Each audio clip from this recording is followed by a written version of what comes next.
নহ'লে প্ৰত্যেক কথাটো জব মই দিব পাৰিম বুলি অসমৰ মানুহৰ বিশ্বাস আছে।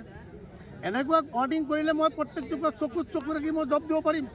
আৰু এইটো অসমৰ মানুহে জানে, ৰূপহী সমষ্টিৰ মানুহে জানে, চামাগুৰি সমষ্টিৰ মানুহে জানে।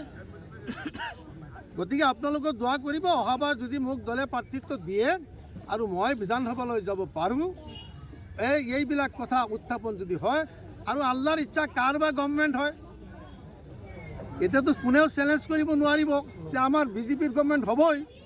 কংগ্ৰেছ আল্লাহৰ সিদ্ধান্ত যদি হয়, কোন ফায়াকুনৰ মালিক হ'ল আল্লাহ।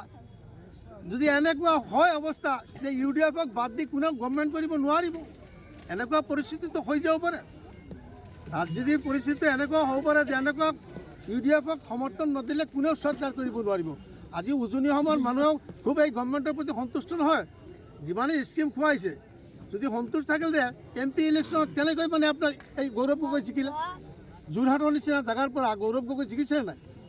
কালি যদি উজনি অসমৰ মানুহে টাই, আহোম, মৰাণ, মটক, কোচ, ৰাজবংশী, চুৰীয়া, যিমান জনগোষ্ঠী আছে, সিহঁতে যদি এই গভৰ্ণমেণ্টৰ যিবিলাক কথা বাৰ্তা আৰু আজি মুখ্যমন্ত্ৰীৰ কথা বাৰ্তাবিলাকত হিন্দু মানুহে ভাল পোৱা নাই। এইটো আপোনালোকে মনত ৰাখিব, হিন্দু মানুহে ভাল পোৱা নাই, এনেকুৱা কথা বাৰ্তা হিন্দু মানুহে ভাল পোৱা নাই।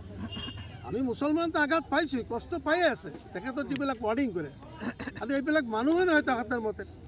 কিন্তু গভৰ্ণমেণ্টৰ মুখ্যমন্ত্ৰী থকা অৱস্থাত এনেকুৱা কৰিব পাৰিবই।